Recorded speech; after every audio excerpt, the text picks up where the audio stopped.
About a week ago, Matt and I celebrated our 29th year of marriage. 29 years. Can you believe it's been that long? No. You think it's been longer?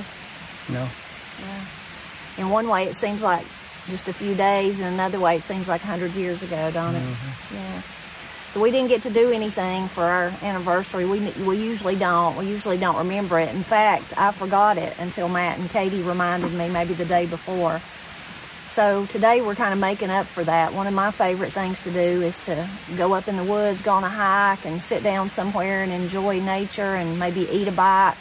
And Matt likes to do the same thing. So this is kind of our delayed anniversary hike, I guess you would call it.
You see Matt up there in the laurels waiting on me. I was dilly-dallying, looking at this and that. He always has to stop and wait on me to catch up.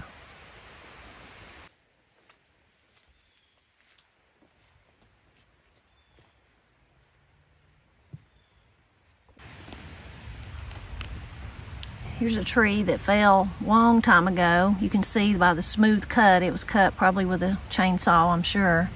But what's amazing to me about it is how the moss has almost completely took it over. Makes you wonder how many more years it'll take till it's completely gone.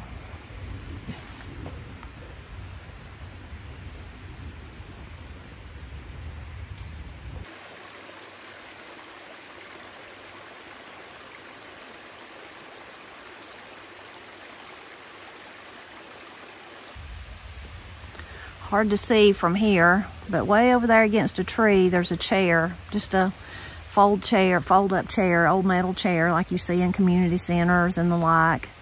It's been there for many, many years. I've heard lots of people call it the thinking chair. You could come up here and sit in it and think about what was going on in your life, maybe spend time with God, dwell on what you needed to go back and face at home, all those things. It's always really been significant to me that that chair was there. And then also, many, many years ago, previous to the chair, when this would have been open woods here, it wouldn't have been woods, it would have actually been a field. Our back generations of our family, they actually farmed this, so there would have been corn growing here. So it's kind of a neat thing to think about, that they grew corn to feed their family, feed their mules and their cows. And then so many years later, there was a family that used it to come and think, their own family, just descendants of their own family. It's that real connection to the land, though, thinking about that. It's like part and parcel for the culture of Appalachia. Trees are growed up now. You couldn't even imagine corn being growed in that area. If you look hard, you can find piles of rocks where they piled the rocks when they cleared the fields. And pretty soon, there'll be no one left that even remembers the thinking chair. It's rusted. I'm sure you couldn't sit in it now. Just there it is, though. Connection to the land from several generations of the same family.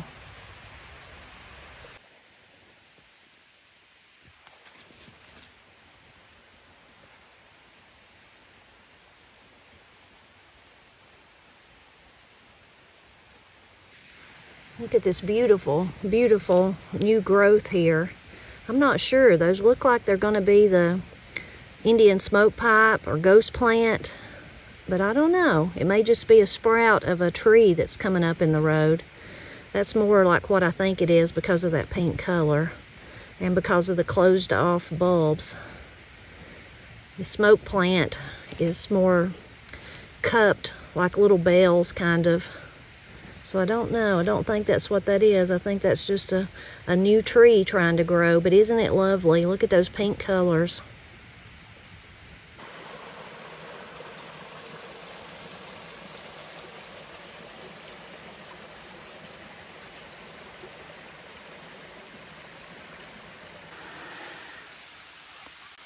I noticed this big depression. Is it broke? Just the very top of it, but it's in pretty good shape. I noticed this big depression right above the roadbed, old roadbed that we were working on, and I asked Matt, reckon that was like a cellar or something, because it's a pretty big space, and maybe there was a house right here. So we climbed up here to look around, see if we seen anything of where a human had been, and Matt found first thing, found a little bottle. It's broke, but still in pretty good shape. There's an old oil can there. Pap told me stories about, he could remember some of the houses, of course, that were up here, and about one house that had a cellar underneath it that was right on the road, and they kept their cow under their house. So I wonder if this was it. My brother Steve might remember for sure.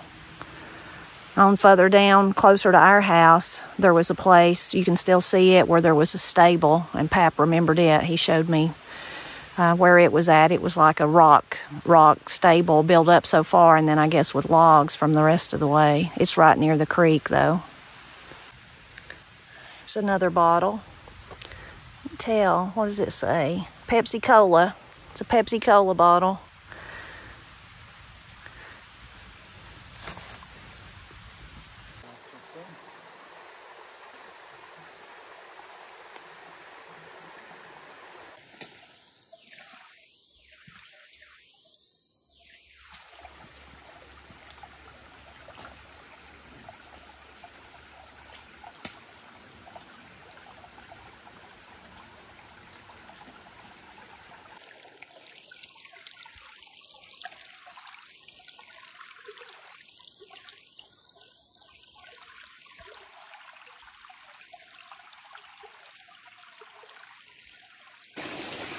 Beautiful wildflower growing right here. It's the first one we've seen like this on our journey today. As you make your way on up the creek in this same spot, there's a couple more of them. Really, really pretty flowers.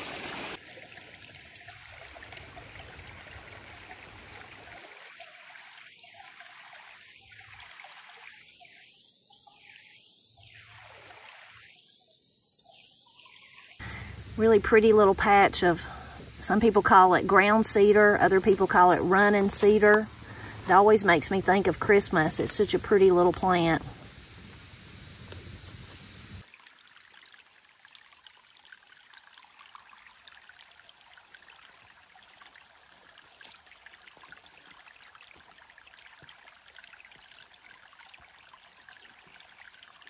When I was a girl, I loved playing in little branches like this. Nothing better. It's enough water you can dam it up and play in it, but not so much that you know, it almost washes you away or anything. Just the perfect place to play as a child.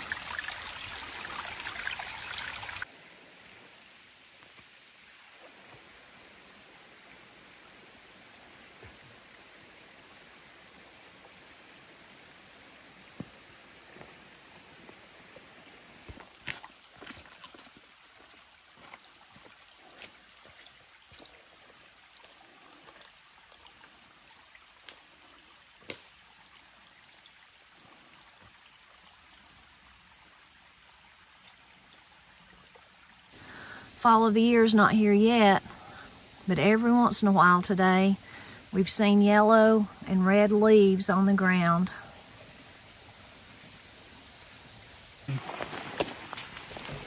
It had been real cold that morning, and it warmed up to probably, I don't know, low 30s. Somewhere along this stretch, I don't remember where, there was a sunny spot hitting the road here, and there was a snake laying there, and it was in end of November, first part of December. It was a big long black snake, and he was laying in the sun. I got a stick and fooled with him, and he couldn't move. He was froze out. But he somehow or another found that sunshine. I don't know why he wasn't burrowed up or whatever they do, you know. I always thought that was weird to find one of those that late in the year.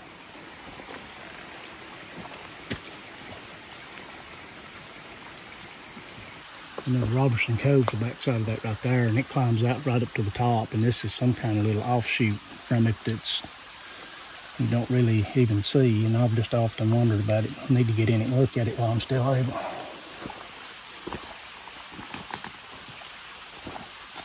Well, we made it to one of our favorite places. We're hot and tired and ready to eat, though.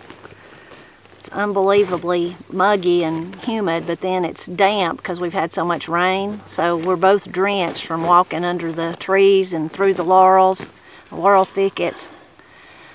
You can, if you have to fight your way through one, you can soon realize why they called them laurel hells, because it's like you can't hardly get through them. There's all kinds of old tales about dogs and men getting lost inside them when they were hunting. You hear all kinds of stories like that, don't you? Yeah. Old tales about how they somebody had to go find them. They were so lost they couldn't get out, and about some of the surveyors that first come to survey maybe places for the Smoky Mountain Park or something like that, that they had to lay boards across them to walk. I don't know how much of any of that's true, but it does make you think about it when you're fighting your way through them. On our menu today is very simple, something very, very simple. We're just going to have a peanut butter and jelly sandwich. I brought some grapes and some cucumbers and peppers for Matt, and some cookies. Sound good? Mm-hmm. You hungry? You ready for it? I ain't real terrible hungry. I'll eat a little. I think it's the sweet ones. Okay. But they might be hot. I didn't taste them. I just grabbed them out of the fridge there. Could be like the one you tricked me into eating. Oh, I thought it was You sweet. didn't trick me, I know. I'm just teasing.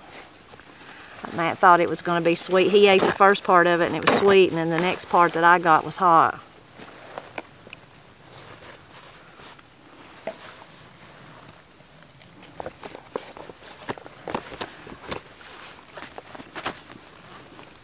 Are we fogged up again?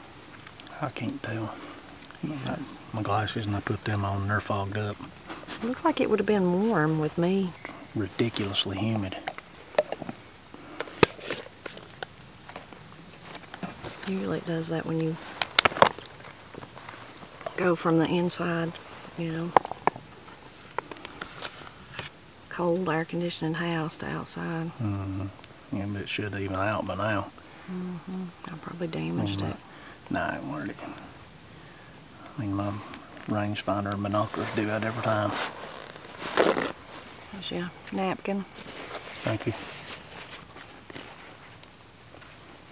This right here would have been a fine place to live, wouldn't it? Oh, it is beautiful. Beautiful, beautiful place to live. And someone did live here. Somebody. Even the older people in Pap's family, by the time they come here, this place was deserted. Oh, I dropped my jelly on the ground. That's a bummer.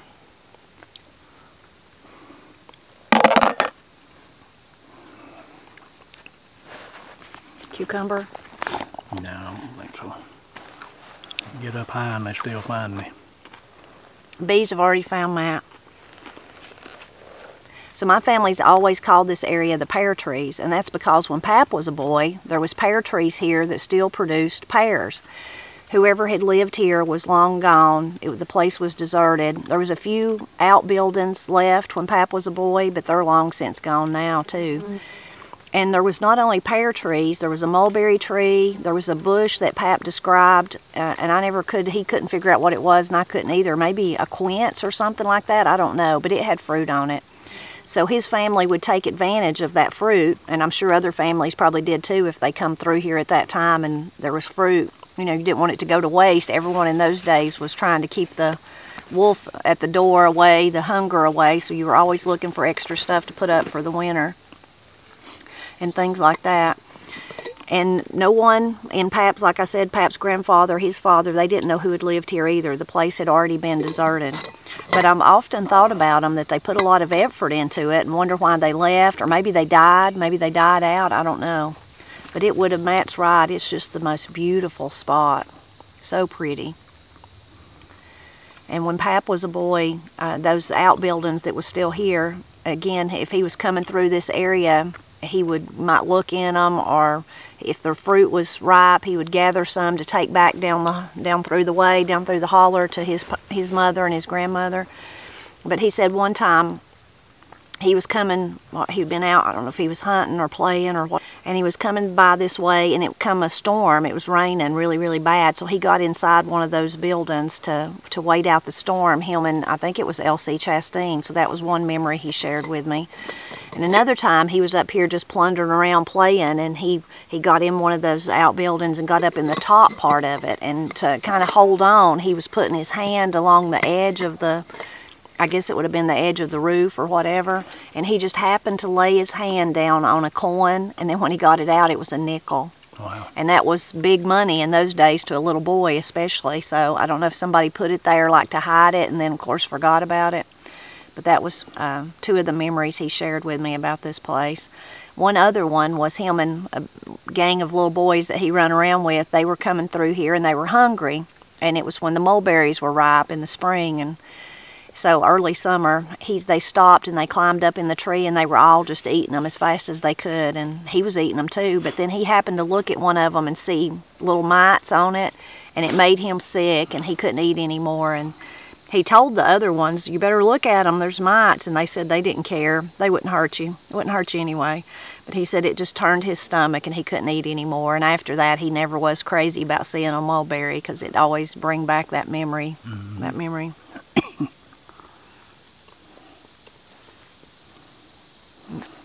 Oh, you want some cookies? You don't want no cucumber. Want some cookies?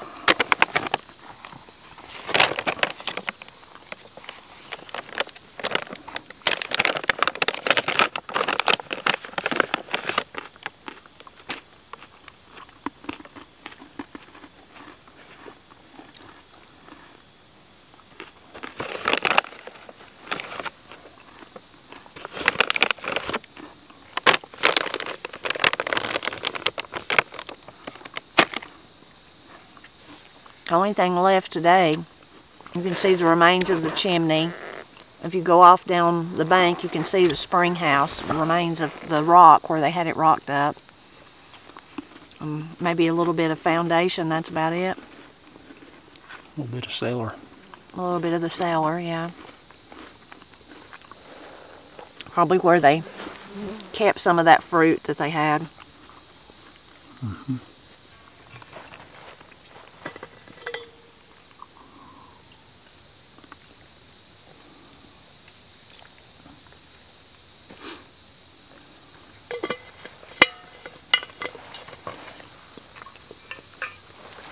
Long ways in here, ain't it?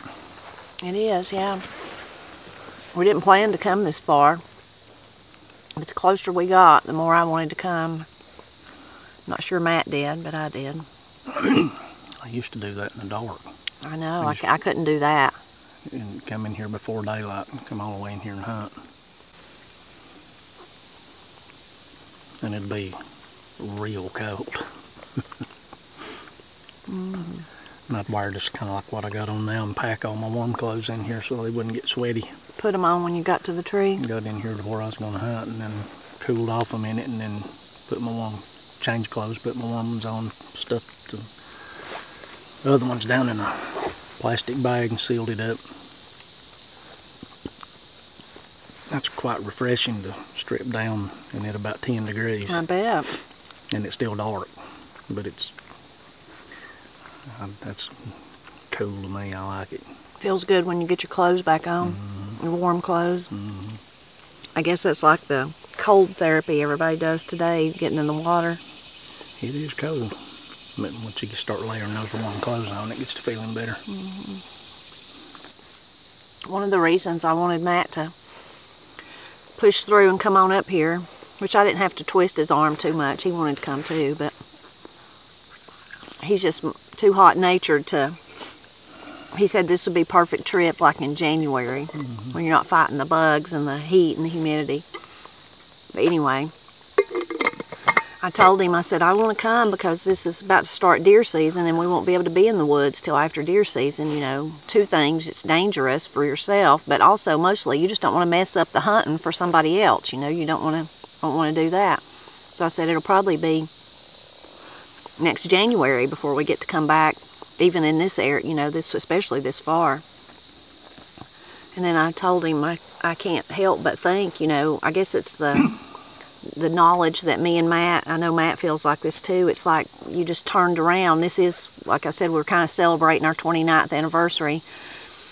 Hard to believe we've been married 29 years, but then it's hard for me to even believe that I'm older than 29, you know. But then me and him both are beginning to realize, especially with, you know, losing Pap, losing Miss Cindy, and then Granny being sick, it's, you know, our elders are soon passing away, and who's going to be the elders? Us. We're going to be the elders. We're transitioning into that space that was always held by our parents.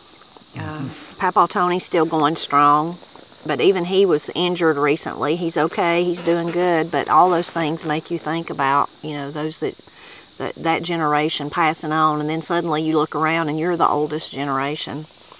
So I said, you know, it's when you start thinking like that, you're like, I better take every opportunity, because who knows, maybe I won't, you know, maybe I won't be here in January, or maybe I won't be able, maybe something will happen to me and I'll be as feeble as Granny and I won't be able to walk this far. And it's important, the generational ties that I was talking about the thinking chair down there, the same to here. I love this place because it's beautiful. If I'd never been here and you brought me here, I'd say, this is a really lovely place. It'd been wonderful to live here. I would say that same thing. But it's so much more meaningful that Pap and my grandmother and my papa and his family, that they come here, that his friends and neighbors, his people, that they come here and harvested the fruit, and maybe they had a picnic. Who knows? I know Pap and his buddies played around. It's so important to me that connection's there.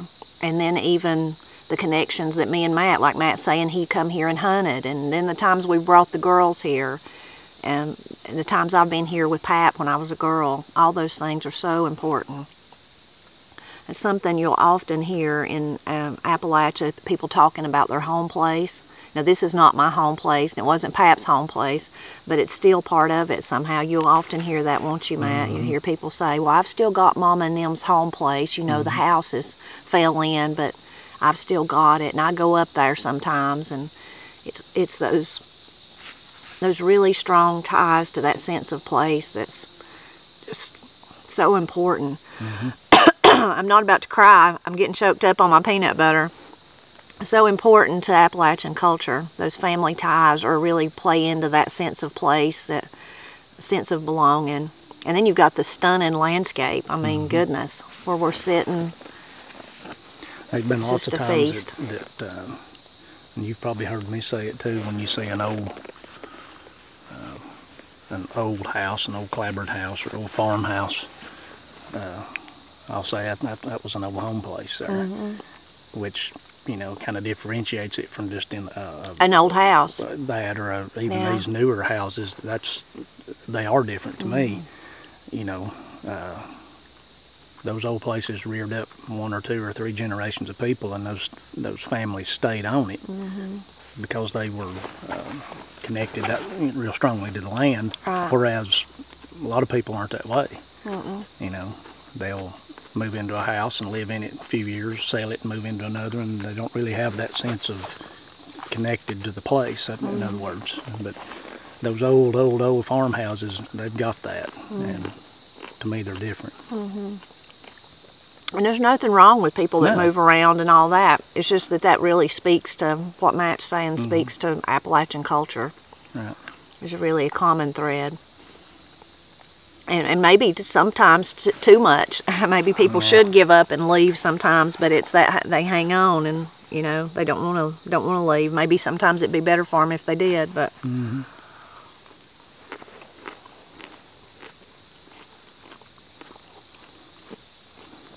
But at this point in my life, I'm glad my people didn't leave. Right. I'm glad they stayed.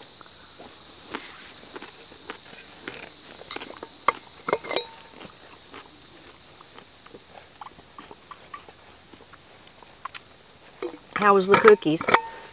They're good. We have to have our energy to get back home. You can roll back home. It's all downhill. Yeah, all downhill. To me, it always does seem like the trip to somewhere, whether you're driving or walking, takes longer than the return trip. That's what I've always thought. Like you go somewhere for the first time, like you're driving, and it seems like it takes forever. And then on the way home, you're like, well, that wasn't that bad. Is that what you think? Yeah, it's just according to where it's at. Yeah. Corey was telling me the other day, she was telling Austin that, and he was like, no, it's the opposite. It always takes less time, feels like it takes less time to get there and more time to get home. And Corey was like, what? Anyway, so it's different for everybody, of course, but...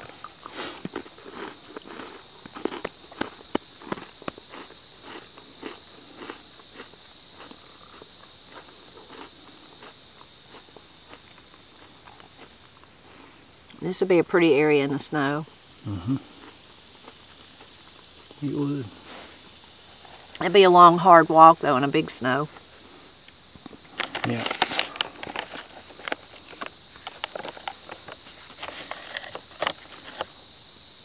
I love, though, looking at all the rocks laying around in the chimney over there that's fell down, and think about the hands that touched them, the hands that put them up there. Of course, the people that lived here. Yeah. I even like to think about the mean little rat boys that Pap run around with, him and them, mischievous. They got into trouble sometimes. One of their favorite things to do was, and I'm sure they did it here if they could, they like to get on top of a big mountain or something and find a big rock and roll it off the mountain and see how far it would go. And sometimes that got them in trouble. And they lived over in Pine Log when Pap was a boy. A bunch of the boys and his brother and a bunch of other boys that would do that. One Sunday afternoon, he said they were up on the mountain and they found this big boulder and they pried on it and they pried on it. And they about give up 2 or 3 times, but they just kept, one of them, 2 or 3 of them would give up and go off and do something else, and then one of them would, you know, keep trying, and he'd give up, and one of them would come back. They had to dig out around it, and they kept prying on it and digging. Finally, they got it loose. And they sent it off the mountain. Pap said it tore down trees when it went down that mountain. And they were just tickled with their success. You know, they were just excited to see it go off down through there out of sight. And he said when he come home from school on Monday, his daddy met him coming up the road. Said, Jerry, I'm going to have a talk with you. You wouldn't know something about a big rock, would you, coming off the mountain? He said, yeah. I do.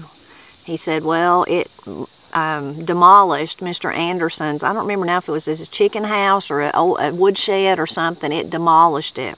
And what you're going to do is you're going to go over there and you're going to build it back. And so Pap said he did, of course. And but when he was telling me that, and he said, and the last time I was by there, that big rock was still there. They couldn't move, you know, how would you move it? How would you get it out of the, it's still there. So. I said, who would even think of that, pushing big rocks off the mountain? Bunch of little boys. Looking for something to get Yeah, into. of course he'd tell about these fights they had with rocks and corn cobs, but even rocks, throwing rocks at each other, all in good-natured fun. Yeah. I was like, boy, that sounds like fun. It sounds like a load of fun to me. We used to do that. Shoot each other slingshots. Shoot each other BB guns. That hurts. I've been shot the BB gun a bunch of times, and that's just... I'm sure it hurts. Dangerous. It hurts, yeah, it is dangerous. One time, Matt's got a good story though about a BB gun. He shot himself one time when he was little. He just wanted to know what it would feel like, or what did you? I don't know. What did you tell it? I thought it was empty. Oh, okay. And I wanted to see what the air felt like as it pushed out. Well, there was still one in it, which I was real young, and that's real stupid. But I wasn't as safe with a gun then as what I am now. I stuck my hand over the end of the barrel and pulled the trigger, and there's one left in it, and it just buried out of sight right in the center of right at the bottom of my fingers where they go in the palm. And it closed up, and it didn't even bleed. And I went and told Mama, and she didn't believe me because there's no blood or no, you couldn't really tell it. Well, it wasn't long after that I ended up breaking that arm, and I had to go to the doctor and get it x-rayed. And the doctor said, well, the good news is it's a clean break, and it actually broke both bones, both those two bones right at the wrist. He said, I'm not going to have to say it, it's a clean break, but he said, I don't know what in the world this is. And he pointed at that BB that's in my hand. And I said, I know what it is. And I told him. And Mama looked at me, and I said, I told you. And so they put a cast on it. And I wore a cast for, I don't remember how long, 2 or 3 months. And then when I got it cut off, they scheduled to have that BB cut out, and I had to go back to the doctor's office, and they numbed it, and I was awake and got to watch it. I just sat there and watched them cut it out, and they put it in a little glass vial, and I kept it for some period of time, but it's long since gone. Funny. Yeah. I go see the doctor. It's a clean break, but what is this? And I told him, I said, a BB. That's a BB. It's a BB. Yeah, he just looked at me like, what's wrong with you? What did your mama say? Well. Yeah, I guess. And I told her, I said, I told you that was in there. Yeah, she didn't believe you. So how'd you break your arm? Fell off the top of a hog pen. You wasn't supposed to be up there, I'm sure. Yeah, we had a hog pen below the house that was right next to a big gigantic apple tree. And I'd climb up on the roof of the hog pen to reach the first limbs of the tree and climb up in the tree and get apples. And they told me not to do that because they was afraid I'd fall out and get hurt or whatever. And I climbed up there and got a bunch of apples, and I had them rolled up in my shirt and holding it with one hand, and the hog pen was slatted. And I was just putting my feet in the slats like a ladder rung. And I missed one of them and fell and put my hand behind me to break my fall, and it bent my fingers all the way over and they touched my arm. And hurt? Broke those bones. Yeah, it hurt. Searing pain? I seen a white light. And you could literally hear the bones break. You could hear them snap. And it just immediately made me sick, of course. Yeah. So yeah, it was not fun. I've never broke a bone, nothing. I broke several. And I've never had stitches, except for, like, I had a C-section, so think of that. But other than that, I've never even had stitches. I've had stitches and broke bones, and I've had broke teeth, and yeah, no fun. You're rough. You're like the rough little boys Pap run around with. Yeah, well, I ain't no more. I try to stay intact. Yeah. Try not to bleed, and try not to do something that mashes something that's on me, if I can help it. It ain't near as fun to get hurt when you're older. No. I got hurt on the way up here. Not bad, but I just got a pump knot on my leg where I stepped over a branch and stepped on it at the same time, and part of it flew back and hit me. Give me a pump knot on my leg.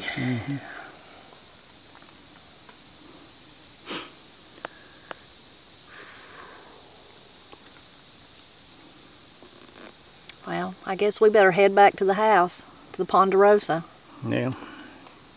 I reckon it's a long ways out of here. That's probably It's a mile and a half in here, I guess. I think it's further than Or that. it may be a little more than that, the way we come.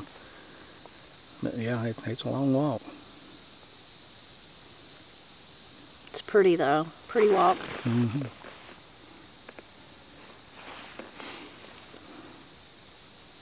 We're always grateful when you stop by to help us celebrate Appalachia, celebrate our anniversary in this case, 29 years and counting. Yep, 29 years of absolute pure wedded bliss. I agree with that. Well, I said it. Yeah, maybe a few ups and downs, I guess you'd say. Nah, not too bad. Overall, wedded bliss, though. Wonderful to celebrate that, and then wonderful also to celebrate these generational connections that we have to the land here in the mountains of Appalachia.